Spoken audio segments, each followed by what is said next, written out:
Welcome to Soul at Work. I'm Shiao-Yin.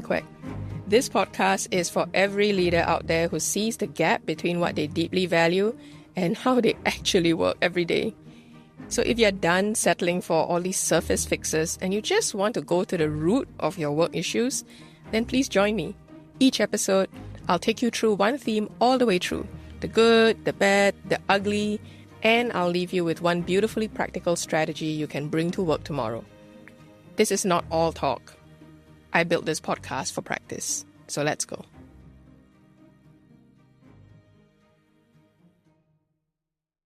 If there's one thing I want you to take from this episode, it's this. Please stop using personality tests to diagnose people into convenient little categories, because nobody likes it when you do that stuff. Personality tests are entertaining and they can be useful if we accept they have real limits.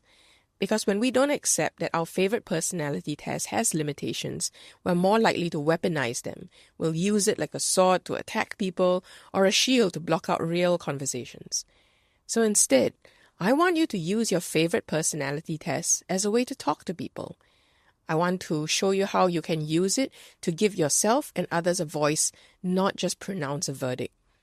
And I will share why out of every framework out there, I still find the Enneagram the most broadly useful for team and leadership development. I'll address how organizations can use it to help their people understand each other without getting all weird and woo-woo. So if you're ready for it, let's go.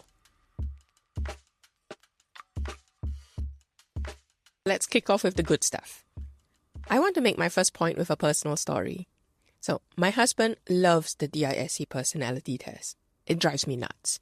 But he says taking it helped him understand himself and why some of his past relationships didn't quite work out. Now, I've never been the biggest fan of DISC myself, but I have to give it credit for something. He says it's one of the early reasons he decided I might be a good personality match for him. Very, very early on in our dating days, he asked me what my personality type was. He shared he was more of a DI, that's dominance and influence type, and he declared, "You're probably more of an S and C, someone who's steady and conscientious." Now, normally, naming out loud your own traits and predicting what you think someone else's inner traits are to their face can feel a bit rude or presumptuous. But because it was lightly offered in a mutual exchange about personality test results, it didn't feel as intrusive, and it felt more like a playful conversation starter. So the first good thing about personality tests is that it gives us a safe and spontaneous way to connect very quickly with people over something we normally can feel a bit uncomfortable to talk about: our inner selves, our strengths, and our weaknesses.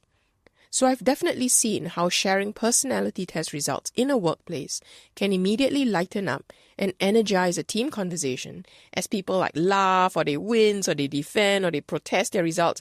Whatever it is, you'll definitely get some strong reactions because it is a moment of shared vulnerability, one that doesn't feel risky if you facilitate it well. Many people actually enjoy being given some new vocabulary and some permission to be a little bit more revealing with each other about their inner quirks, more than they normally would. So when someone shares their personality test results with you, unprompted, and asks you about yours, I want you to see it as a bid for connection. Recognize it as a rare gift. Someone is willingly making a little part of their inner life known to you. They are inviting you to understand a part of themselves that they might not normally share. So don't dismiss it. Instead, I want you to share their enthusiasm for self-discovery and self-disclosure, even if you don't share their loyalty to that particular personality test. You can always just say 3 words. Tell me more. Oh, you're an air sign, an ENTP, an Enneagram type 9. Tell me more. What's that explain about you? Tell me more. What is that type about? Tell me more. What do most people misunderstand about that type? Because everyone has a deep human need to know and to be known. And personality tests, think of it as an easy starter pack for self-understanding and self-disclosure. These tests assure us, yes, there are words to help you understand yourself and others. And yes, just like others, you have some weaknesses, but look at all these amazing strengths. You're not weird. There are words to describe how you're just uniquely wired. And this is really great stuff, especially for people who were never raised with a rich, positive vocabulary to describe their inner world to someone else. So don't shoot it down. Which brings me to the second good thing about personality tests. It gives a team shared, sticky language to negotiate how they actually work together. So my team took StrengthsFinder at a retreat, and my own top strength came back as maximizer. Now that's not a word I'd naturally reach for to describe myself, but reading the description of maximizer, someone oriented to seek excellence rather than be satisfied with mediocrity, someone who gladly invests in people and projects of great potential, it started to make sense to me. It gave me words to explain why I've spent so long in change work and why I'll keep staying on that path. When I work with other consultants who are into StrengthsFinder, sharing that trait is a very quick shortcut to start a conversation about what might it be like if we work together. One of my team members' top strength came out as woo. W-O-O. It's someone who loves breaking the ice, meeting new people, turning strangers into acquaintances. And months after that retreat, I still hear that word woo, not just from her, but from the rest of the team, naming what she does that they now have a name for. So that is the gift that keeps giving in these frameworks. Sticky, positive language. It's a memorable way to keep naming who you are and who you want to become. So I do like a couple of those personality frameworks out there. StrengthsFinder is one. But what I really value about the Enneagram specifically is that it goes further and deeper than most. It doesn't just give you one layer, it gives you this whole personality stack. Multiple layers of interlocking frameworks of sticky and positive, and actually sometimes quite blunt, language for not just your strengths, but your vulnerabilities too.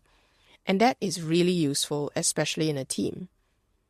You don't even need to buy into the whole Enneagram framework to benefit. You can just take one layer and use the language specifically, to accelerate a team's ability to name what are the personality or behavior dynamics that are happening between them. I'll give you one example. My favorite layer that I always use in my client work is what the Enneagram calls the 3 intelligence centers: head, heart, and gut, and how it shapes how we process a situation to form an understanding about what's going on. So the head type reaches for thinking first.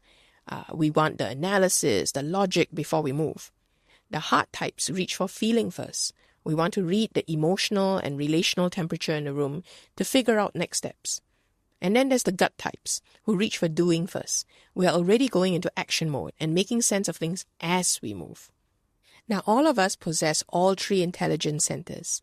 We can all think, we can all feel, we can all do. But we also have a default habit that we like to use first, and that habit shapes our personalities.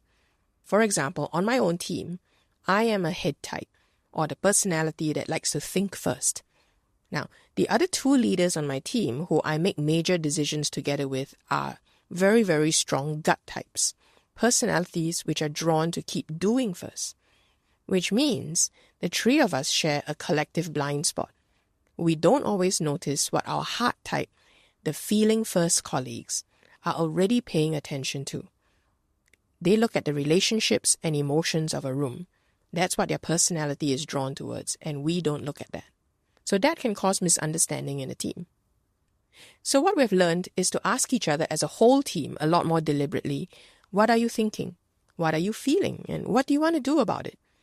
That one layer, not the whole Enneagram, just a layer on intelligence centers, has changed how we work and how we talk about the way we want to work.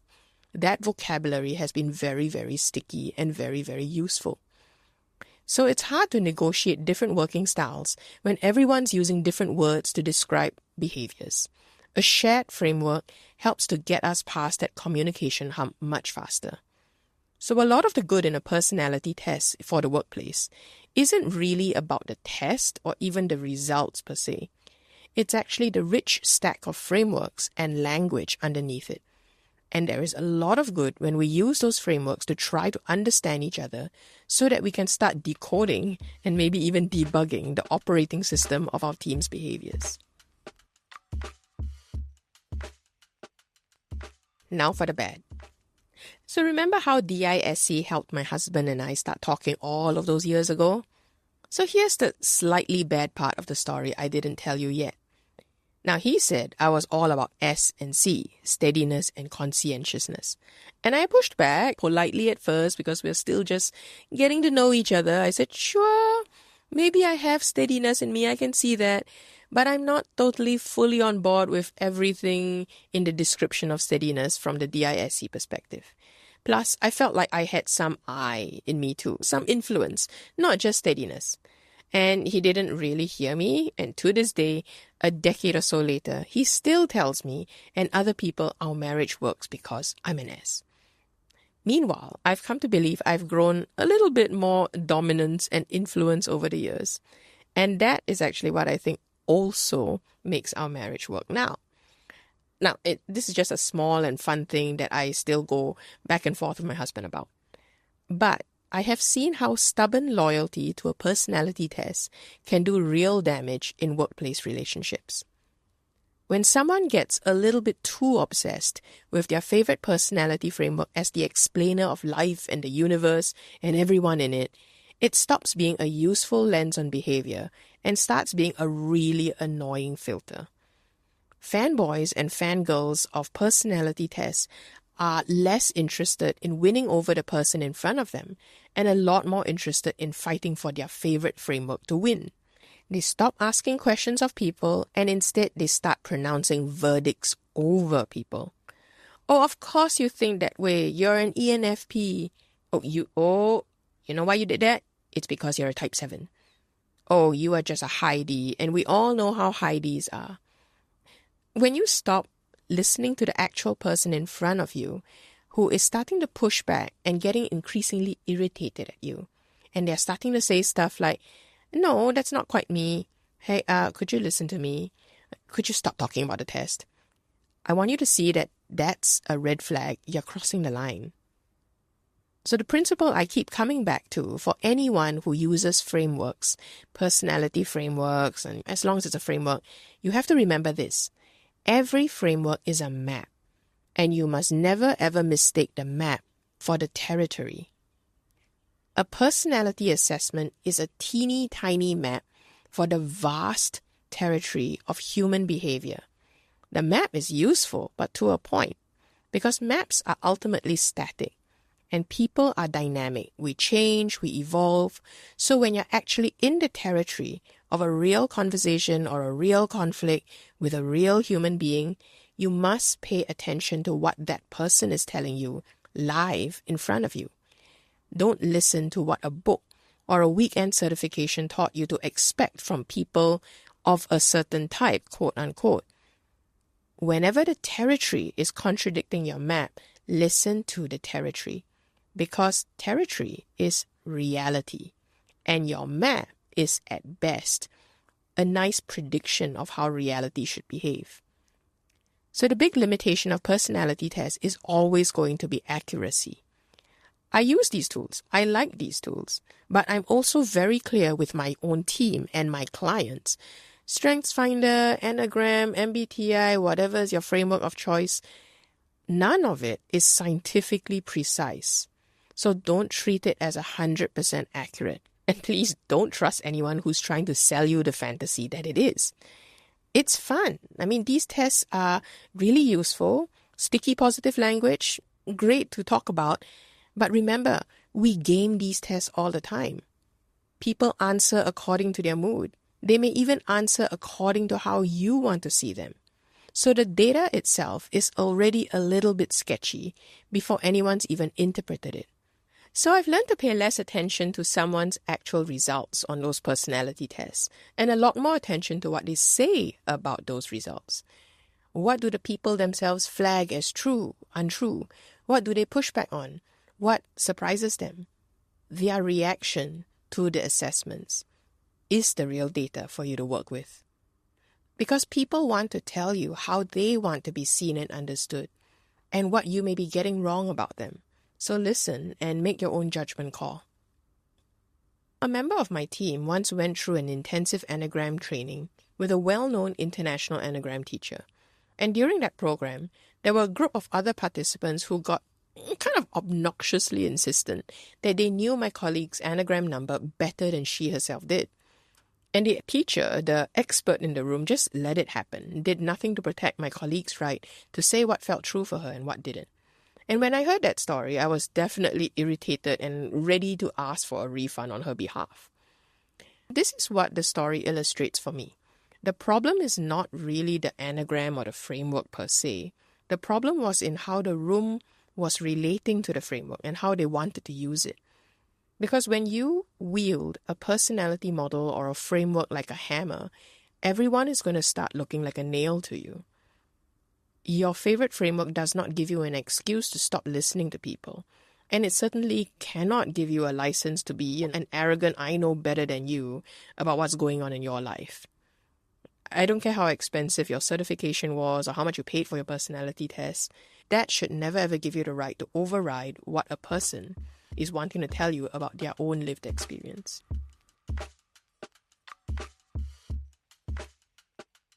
Now for the ugly part. It's one thing for us more normal, whatever people to fall in love with our favorite framework. It's quite another for a C-suite leader or maybe a HR director to become a little bit of a die-hard MBTI or Enneagram fanboy, fangirl, because they can use their institutional power to make their favorite framework everyone's business. A line gets crossed the moment a personality test stops being used as a tool for self-awareness or team communication and starts being used to gather data for organizational control. I'm talking about like hiring decisions, promotion reviews, team placements, and these are decisions that sometimes happen without an employee even knowing that that's what's happening. No one's telling you that that's what they're doing with all the personality assessment data. No one's even checking with you whether the data that you submitted represents who you are.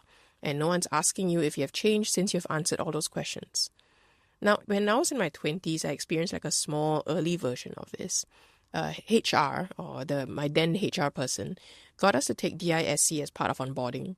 And it generated these DISC charts with very clinical sounding labels.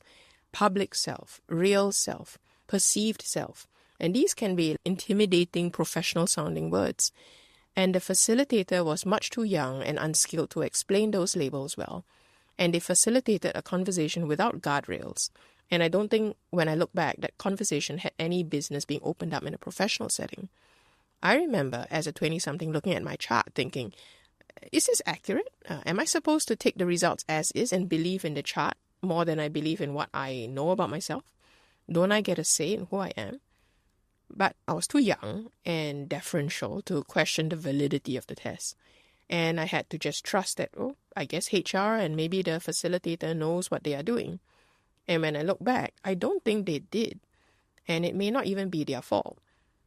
The thing is, the exercise didn't build self-awareness. It injected self-doubt and didn't build trust or relationship in the team. And the facilitator also used a questionable process that generated questionable data. That tiny experience and also other anecdotes I've heard, that's why I strongly discourage organizations from inserting personality tests into their structure and decision-making processes if they don't have the experience or the intention to install some kind of ethical guardrail or at least some education of all of their leaders to have a clear understanding of what are the limitations of these tests.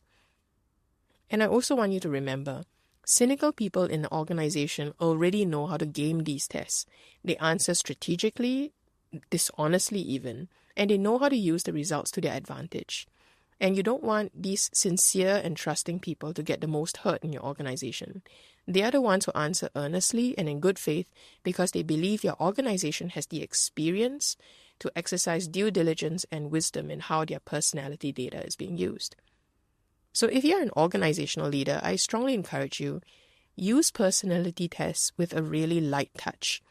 Keep it as a useful tool for self-awareness.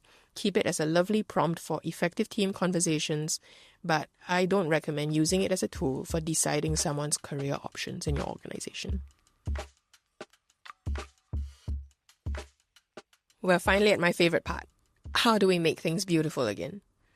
The really beautiful news is you don't need a fancy testing platform or some certified expert or even like an official facilitator to start using these personality tests to understand the people around you. All of those things can help the platform, the expert, the facilitator. It's very helpful. But really what is most important is to do the one thing that few of us actually do, which is turn that framework into a sincere bid for connection. So this is the one move I want you to practice from this episode. Use that personality framework that you like to give people a voice, not pronounce a verdict about who they are. So I want you to try this at your next one-to-one or team conversation. For this demonstration, I'm going to use the intelligence centers framework I mentioned earlier, the head, heart, and gut types of the Enneagram. It's 3 steps to turn your personality framework into a great conversation starter. First, you set up a context for the types. Then second, you will share your answer first, and then you will hear their answer. And finally, close off with what you are learning about your dynamic. All right, so first, setting up a context for the types. This can sound like, hey, I'm just wondering, when you walk into a new situation at work, there's a new problem or there's like unfamiliar faces in a room, what's your first move? Do you usually go to your head and think first about what's going on, or do you go to your heart and feel first, or do you just go with your gut and act first? Second, you will share your answer first. So I might say something here like, I'm curious because when I walk into a new situation, I am already thinking of what issues might come up and what I might need to address. I'm just going straight into thinking mode. And I know I can jump into opinions and conclusions a little too quickly. And I realize that's not necessarily how other people approach things. I name my default type and how it's useful and not useful. And you want to remember that mutual disclosure here is crucial for trust building. So share a little bit more than you normally do. Then you hold back and you ask them to name their type and you listen to their answer. Keep it light, don't make it weird. Notice I didn't say, Enneagram says this. I just went straight into the types, right? Head type, heart type, gut type, and I shared mine first. Finally, close off with what you're learning about your dynamic. So I might say something simple like, oh, wow, that was really helpful. I usually miss the relationship dynamics you pick up so naturally in a room, and I am actually really glad that you are the one in the team who slows us down to pay attention to it. I think that's why we need you to balance out our team of overachievers and overthinkers. So that's it. No gotcha tests, no hammer looking for nails, no let me cast a verdict on who you are. We are using that personality test language just like 2 people who want to tell each other a little bit of truth about how we move through the world. And we are choosing to listen to each other over just listening to a framework. The framework is there to provide vocabulary, to give us voice that helps the conversation. It is not meant to become the conversation itself, and it's certainly not meant to become a verdict on each other. Let's bring this episode to a close. So if someone has ever used a framework on you like a weapon, used it to declare what you are and stop listening the moment you tried to say something else, I want you to hear this clearly from me. It is not about a framework. It is about a person who chose to be right over choosing to be in relationship with you. And you are allowed to push back. You are allowed to challenge their interpretation because you are worth being understood accurately. Personality tests are not the problem per se. The problem is when we treat the results or the tests as some kind of verdict, instead of a starting point for us to give voice to what we see in ourselves and each other. My husband and I, we know each other's Enneagram numbers, our DISC types, our StrengthsFinder strengths, but we don't go nuts with it. We don't take it as the be-all and end-all of our relationship, but we do treat it as a really useful shared vocabulary, not an excuse to cast a verdict on each other. Because if we make any assumptions about each other based on something we read online about our type, quote unquote, we do have safety and trust to call it out and say, hey, no lad, that's not true. That's not me. This is what I think about myself. Because here's what I've come to believe after years of marriage and also lots of years of doing this work professionally. No relationship is built on one framework. And you can't build strong relationships through some magic combinations of mysterious personality types. It's, it might have something to do with it, but it's not the be-all and end-all. We all want to have some magic theory about how relationships work. So here's one, which I think is helpful. My husband likes to say strong relationships actually just require two people to stay humble, because the humble know that they might be wrong. I mean, they get some things right, but they also could be really, really wrong. When you're humble, you would never idolize a framework and weaponize it against someone else.